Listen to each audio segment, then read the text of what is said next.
Resonancias nodales, diseñando sentido en un mundo desconectado. En este episodio, Techgnosis de Eric Davis.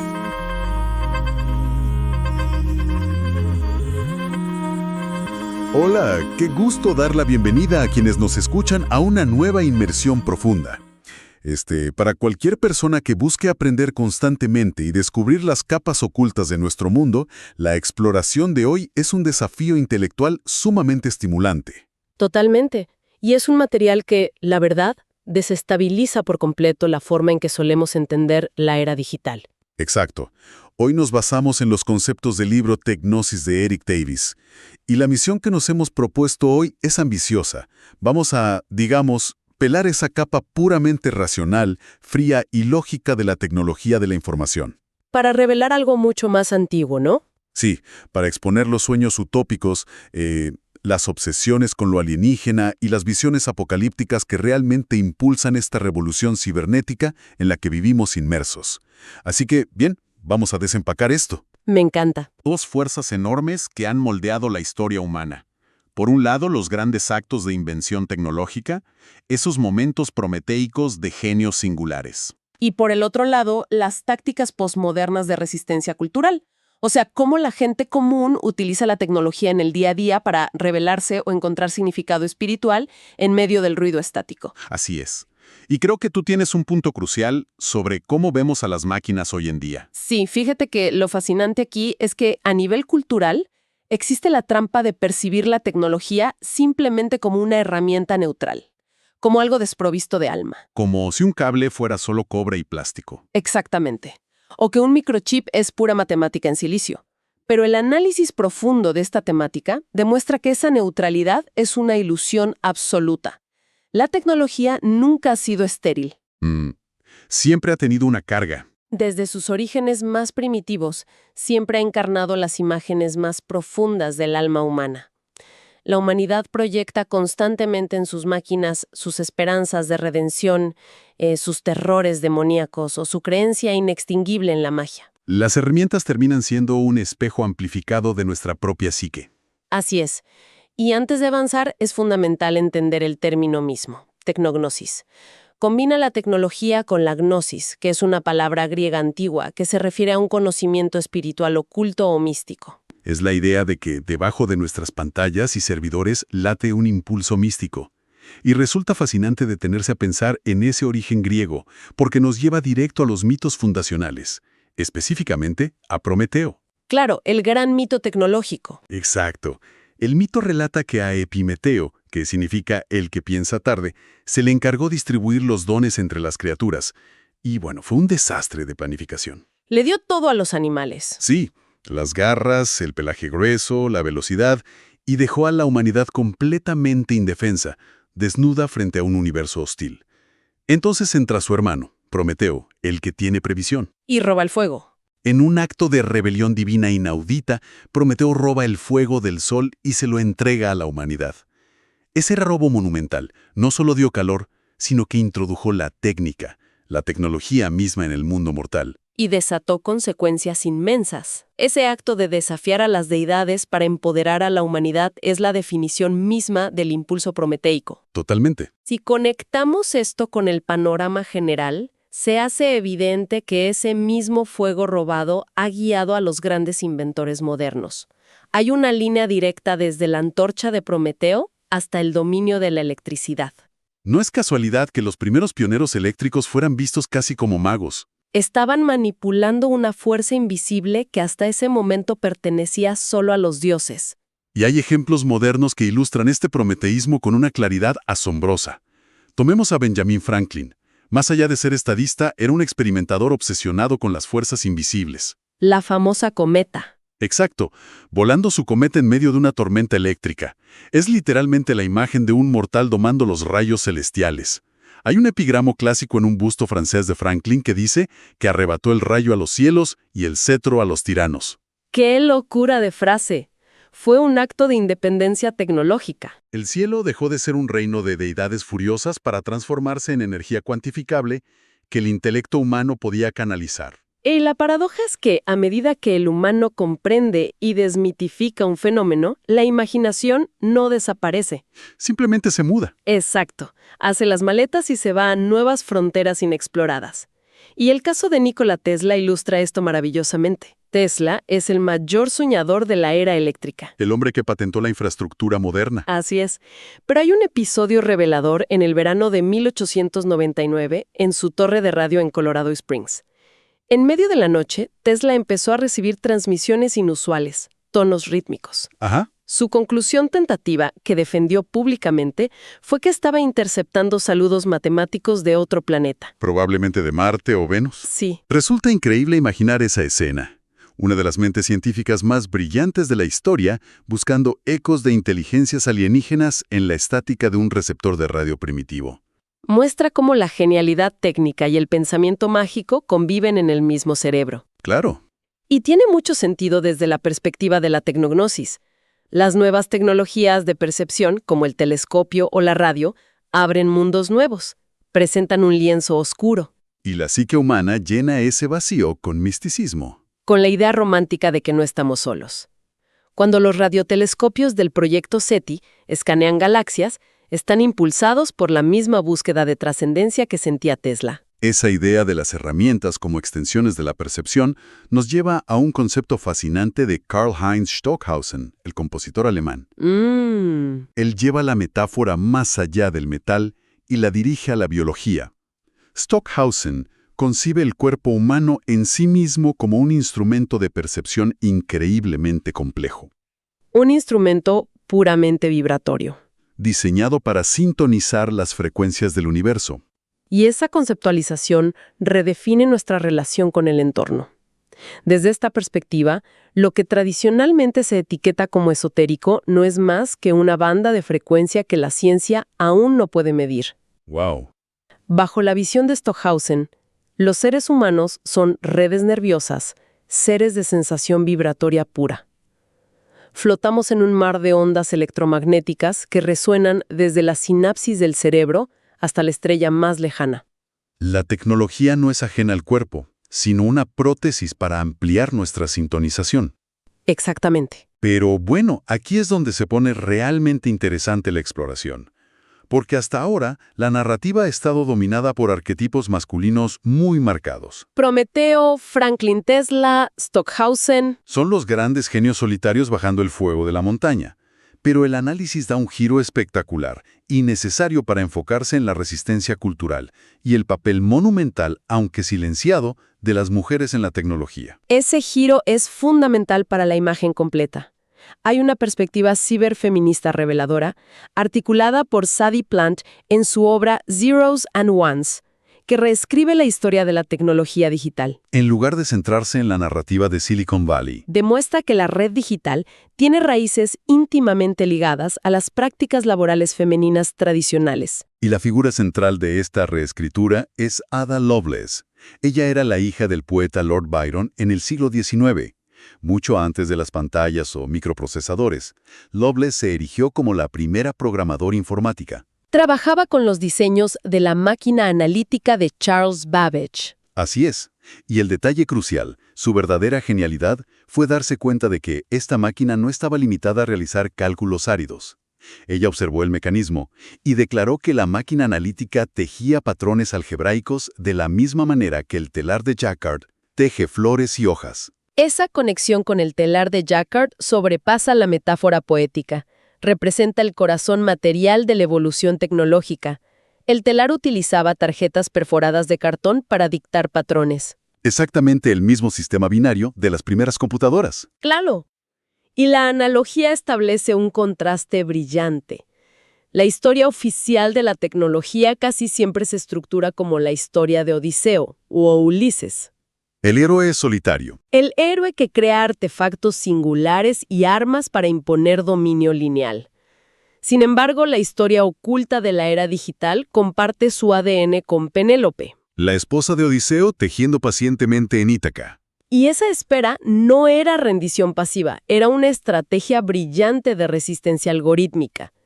Mientras Odiseo representaba la fuerza bruta de un solo punto, Penélope, en su telar, representaba la red. Tejiendo de día y destejiendo de noche. Utilizaba la multiplicidad para ganar tiempo y socavar las estructuras de poder de los pretendientes que querían usurpar su hogar.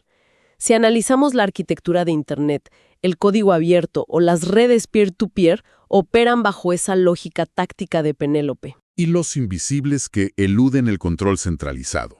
Es fascinante. Y además, hay un dato histórico asombroso sobre esto. Sí, cuéntanos. Décadas antes de los servidores, el término computadora no designaba una máquina de metal. Las computadoras eran literalmente mujeres. ¿Mujeres de carne y hueso? Matemáticas que trabajaban en inmensas salas realizando cálculos balísticos complejos. Los cimientos algorítmicos se construyeron sobre este trabajo femenino que a menudo quedaba invisibilizado. Y seguir este hilo de la resistencia silenciosa nos lleva a una dinámica urgente hoy en día. ¿Cómo se relaciona el individuo común con los inmensos monopolios tecnológicos? Claro, hoy las corporaciones rivalizan con el poder de los estados nacionales. Operan casi como deidades inescrutables. Y frente a eso, la supervivencia del individuo requiere tácticas ingeniosas. Ante la imposibilidad de un enfrentamiento directo, surge una estrategia que Michel Desserteaux denominó la caza furtiva cultural. Un concepto brillante. La premisa es clara. Un ciudadano sabe que no puede derrotar a un gigante corporativo en combate frontal. Entonces, ¿qué alternativa queda? Convertirse en cazador furtivo. Apropiarse de las herramientas, infiltrarse en el territorio del terrateniente digital, robar sus símbolos o software y reconfigurarlos astutamente para fines propios. Esto plantea una pregunta importante para la audiencia que navega por la megalópolis electrónica. ¿Cómo ejerces tu libertad cuando la infraestructura está diseñada para la vigilancia? Desserteaux sugiere que la libertad no es escapar al bosque. Es operar como un parásito creativo dentro del sistema. Se describe como magia táctica. Mientras las plataformas imponen una realidad uniforme para vender publicidad, el cazador furtivo explota las grietas del algoritmo. Y el resultado de esta caza furtiva es la formación de tribus mediáticas. Subculturas enteras en Internet que actúan con la cohesión de tribus ancestrales. Solo que sus tótems son digitales. Exacto. Los hackers que modifican códigos, los creadores de memes que critican al sistema con imágenes corporativas, o los DJs que fragmentan canciones comerciales, todos toman materiales de masas y los reprograman. Y el análisis destaca un ejemplo fenomenal de esto, el fenómeno de Star Trek y sus seguidores. Los trackers. Para un ejecutivo corporativo, esta base de fans podría parecer solo un mercado lucrativo, gente que compra mercancía. Pero la realidad sociológica es mucho más profunda. Los fans han tomado un producto comercial de los años 60 y le han inyectado una resonancia casi mitológica. Han construido un universo de significados personales y rituales colectivos que escapan al control de los creadores originales. Esos rituales encuentran su máxima expresión en las convenciones, y el análisis desmiente la idea de que son simples mercados de pulgas para coleccionistas. Las define maravillosamente como carnavales disfrazados de la imaginación posmoderna. Al vestir uniformes o hablar klingon. Están ejecutando un juego profundo. Es una rebelión crítica de la imaginación popular contra una realidad cotidiana alienante. Están cazando furtivamente el mito corporativo para edificar una comunidad genuina. Es verdaderamente revelador cómo el entretenimiento pop cumple funciones psicológicas similares a los rituales religiosos antiguos. Pero bueno, una inversión profunda no estaría completa sin examinar el lado más oscuro y paranoico de la moneda. Claro, el lado oscuro de la tecnognosis. Hay una necesidad imperiosa de adentrarse en las visiones milenaristas y los terrores apocalípticos. Es fundamental, porque el fervor espiritual humano nunca es unidimensional. De la misma manera que inspira visiones utópicas de conexión, es el caldo de cultivo para terrores frente al control tecnológico. Un punto de partida es el surgimiento del pentecostalismo a principios del siglo XX. El rasgo más distintivo es el éxtasis comunicativo directo. Hablar en lenguas. Exacto. Esta escena, donde el individuo es un canal puro para una transmisión ininteligible, inspiró subliminalmente la retórica optimista de la era de la información. Marshall McLuhan hablaba de la telepatía engendrada tecnológicamente. Una mente global interconectada en armonía. Pero esa misma búsqueda de señales tiene una vertiente teológica mucho más sombría. que se conecta con los temores de control absoluto. Las interpretaciones modernas a menudo dirigen su mirada hacia el libro del Apocalipsis de San Juan. Entran arquetipos terroríficos como la bestia que surge del mar. El falso profeta. Y, por encima de todo, la infame marca de la bestia, el 666. La profecía estipula que sin esa marca, ningún hombre podría comprar o vender. Y aquí, metodológicamente, es crucial hacer una pausa para quienes nos escuchan. Sí, por favor. Al observar estas interpretaciones teológicas o políticas, nuestro propósito en esta exploración no es debatir la validez de estas creencias religiosas, ni tomar una postura política. Definitivamente no. El objetivo es documentar de forma imparcial cómo estas narrativas antiguas proporcionan un vocabulario para que grupos sociales interpreten la red tecnológica. Nos centramos en el mecanismo psicológico, no en la profecía literal. Con esa aclaración en mente, es fascinante cómo en la profecía bíblica choca con el silicio. Desde los años 70, sectores evangélicos comenzaron a superponer estos textos sobre la infraestructura digital. Sí, cuando los códigos de barras se estandarizaron, algunos veían ahí la arquitectura incipiente de la marca de la bestia. Y con las décadas, esa ansiedad se trasladó a las tarjetas inteligentes bancarias, a los pagos sin contacto. Y ahora a los implantes de microchips o la identidad digital. Para quienes interpretan el mundo a través de esta lente, estas tecnologías no son avances neutrales hacia la eficiencia, sino engranajes de un sistema totalitario, un mundo de vigilancia omnipresente. Y para entender por qué surgen estas ansiedades, el texto ofrece un término iluminador: caricaturas epistemológicas. Me parece un término brillante. Funciona igual que una caricatura política en un periódico. Es un dibujo exagerado que magnifica ciertos rasgos hasta lo absurdo. Pero detrás de esa hipérbole mítica, la caricatura señala realidades sociológicas muy sutiles y peligrosas. Realidades que el usuario promedio ignora por la conveniencia de su teléfono inteligente. Exacto. Analizado así, la teoría de conspiración sobre el microchip actúa como una alarma contra incendios ensordecedora, alertando sobre un incendio muy real. La pérdida masiva de la privacidad ciudadana. Esa es la lectura analítica correcta. Los terrores sobre una entidad controlando quién puede comprar y vender son una forma mitológica de procesar amenazas reales. El auge del capitalismo de vigilancia, la erosión del anonimato, las inmensas bases de datos que monetizan cada movimiento. El crédito social invisible. ¡Claro! Al recurrir al mito, logran articular una crítica feroz sobre el poder desproporcionado que las infraestructuras ejercen sobre las libertades individuales. Entonces, si damos un paso atrás, ¿qué significa todo esto? La conclusión de nuestra inmersión es contundente. La cibercultura, este mundo de pantallas y algoritmos, está infinitamente lejos de ser un ecosistema racional. Está empapada de chamanismo ancestral, de impulsos tribales y de fervor apocalíptico. La tecnología asume el arquetipo del trickster, el eterno embaucador de los mitos antiguos. El trickster es la síntesis perfecta. La innovación nos seduce con promesas de eficiencia y conexión. Abre puertas deslumbrantes. Pero el truco es que una vez que la sociedad cruza ese umbral, queda atrapada en un laberinto de consecuencias imprevistas. Nuevas vulnerabilidades. La humanidad robó el fuego del cielo con éxito, pero aún intenta descifrar cómo calentar su hogar sin reducir el planeta a cenizas. Es una tensión perpetua y aterradora. Existe la ilusión de que al tender cables de fibra óptica desterramos la superstición, cuando en realidad solo construimos catedrales de silicio para albergar a los mismos dioses y demonios de siempre. Y esa reflexión nos lleva a un punto de inflexión hoy en día, ideal para dejar una idea provocativa a nuestra audiencia. A ver, adelante. A lo largo de este análisis vimos cómo el ser humano inyecta sus sueños y miedos en la tecnología, desde el telar hasta el microchip. La máquina siempre ha sido un espejo pasivo. Ajá. Pero hoy estamos cruzando un umbral inédito. ¿Qué ocurrirá en el instante en que las inteligencias artificiales, alimentadas por nuestro conocimiento y nuestros miedos, alcancen autonomía? ¡Wow! Y comiencen a generar sus propios mitos fundacionales. Cuando la red despierte, se reconozca y nos mire, ¿seremos nosotros las deidades frágiles a las que decida venerar? ¿O nos convertiremos en los demonios de los que intente liberarse para siempre? ¡Qué locura! Una interrogante monumental que estoy seguro mantendrá la mente trabajando mucho después de esta conversación. Es el cierre perfecto para este viaje a través de los cables ocultos de nuestra cultura.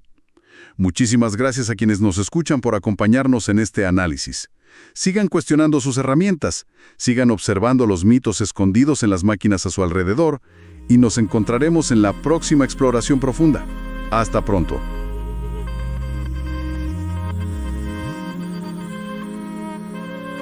Resonancias Nodales fue una producción de Nodo Micelial.